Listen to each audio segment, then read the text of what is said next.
Breaking news! Anjali Devi, a girl from Patna, secured All India Rank 1 in the UPSC exam.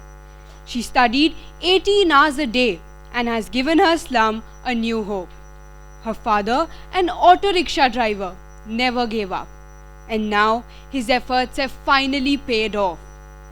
We all love such stories. We make a lot of noise about them. We hear many voices talking about such inspiring individuals, celebrating them. But what lies before these breakthroughs? Which voice and whose voice matters then? Hi, I am Aruhi Joshi and I want to take you there, to that very place where greatness quietly begins. But first, a little bit about me. Academically, I'd like to think I'm okay. But my brain, oh, it comes alive the moment I lie down to sleep. My imagination goes into hyperdrive. Suddenly, I can visualize a thief with a dagger standing next to my bed. Or it's just my chemistry teacher. But mostly, it's just me, flying with a superhero cape. But sometimes, there is nothing, just blackness. And in that quiet, a voice speaks. Soft and totally inaudible. But I can hear it. It says, Aruhi, just go to sleep, okay? And it's not mom's. She sleeps. The next day happens and 24 hours later, she's lying there again, eyes shut. But hold on. This isn't supposed to be about my nighttime routine.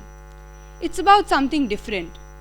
Did you notice something subtle yet significant? The shift from I to it. That's not an accident. The it I'm referring to is that whispering voice inside me. The one that shows up every time it matters. Before I step on stage, before I write an exam, even before I raise my hand to answer a question. It follows me everywhere. But interestingly, I have never been able to get rid of it since the day I was born. Or since I remember comprehending language at least. So I've learned to live with it. No, more than that, I've learned to listen to it. Because this voice within me isn't distraction, fear, or doubt. It's intuition. It's awareness. It's me before I become who I'm meant to be. So let me share how it happened. When I was a kid, having friends wasn't optional. It was everything. My world revolved around them. As I moved on to secondary school, I lost some of my old friends. They didn't die. The friendship died.